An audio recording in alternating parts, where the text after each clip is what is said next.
concept, process,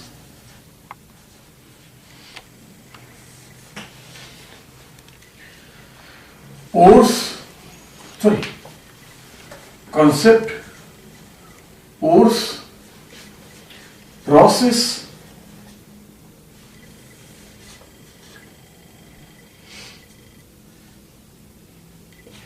purpose,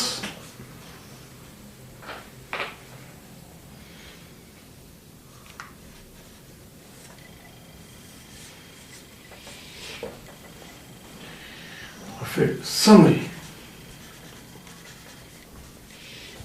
ये चार चीजें हमारे सामने आती है। पहला हमारे पास कॉन्सेप्ट है मेटलर्जी के पीछे, there small small concepts are there. जैसे कि पहला हमारे पास है इसके अंदर, आखिर मेटलर्जी क्या है।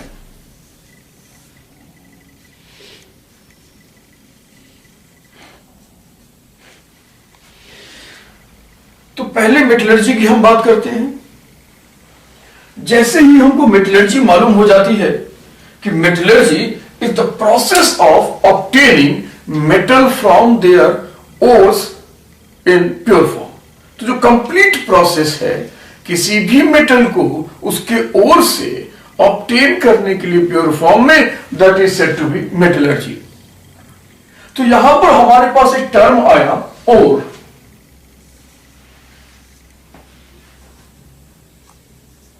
ये ओर आखिर होता क्या है? What is ओर? जब हम ओर की बात करते हैं तो हमको मालूम होता है कि ore is special kind of mineral from which we can obtain metal economically and efficiently. हम वो मिनरल जिसमें से हम ओर यानी कि मेटल को प्योर फॉर्म में इकोनॉमिकली और एफिशिएंटली ऑब्टेन कर सकते हैं, उस मिनरल को हम ओर कहते हैं। तो दूसरा टर्म हमारे सामने आ गया कि मिनरल क्या है भाई। फिर यानी मिनरल क्या हुआ? तो mineral is again a earthy material which contains metals and impurity, that is gangue या गैंग। तो गैंग के साथ जब हमारे पास मेटल पाया जाता है तो हम उस चीज को, उस सब्सटेंस को हम मिनरल नाम देते हैं। यानी कि mineral is metal along with gang. तो फिर हमारे पास एक नया टर्म आया कि भाई आखिर ये गैंग क्या है? GANGUE, गैंग या गैंग। तो गैंग हमारे पास इंप्योरिटी है इन मेटल्स, यानी मेटल के अंदर जो इंप्योरिटी होती है वो हमारा गैंग कहलाता है। ये इंप्योरिटी दो प्रकार की हो सकती है, एसिडिक इंप्योरिटी और बेसिक इंप्योरिटी।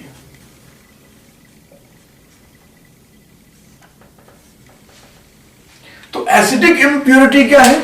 एसिडिक इंप्योरिटी का मतलब हुआ कि उसके अंदर पाए जाने वाले नॉन मेटल, और बेसिक इंप्योरिटी का मतलब हुआ उसके अंदर पाए जाने वाले मेटल। इन दोनों को ही हम सिलिकेट के फॉर्म में सेपरेट कर लेते हैं। तो एक को हम कहते हैं बेसिक सिलिकेट और दूसरे को हम कहते हैं एसिडिक सिलिकेट, और इन्हीं का दूसरा नाम है एसिडिक फ्लक्स और बेसिक फ्लक्स। मजेदार बात यह है कि बेसिक फ्लक्स का यूज करते हैं एसिडिक इंप्योरिटी को हटाने के लिए, और एसिडिक का हम यूज करते हैं बेसिक को हटाने के लिए। तो ये जो हटाने के लिए जो प्रोसेस लगा रहे हैं हम लोग, यानी कि हमारे पास ये प्रोसेस आ जाएंगे, लेकिन उससे पहले हमको मालूम होना चाहिए कि कौन कौन सी ओर्स हमारे पास कॉमन है नेचर में, जहां से हम इन प्रोसेस को लेंगे। और फिर इस पूरे का पर्पस क्या है, यानी why we are doing this, यानी पर्पस टू डू मेटलर्जी। इसको आप लोग दूसरे फॉर्म में कह सकते हैं, यूज ऑफ मेटलर्जी। तो हम लोग अब आ जाते हैं ओर्स की तरफ, यानी कि various ores of metals. Break कर दिया।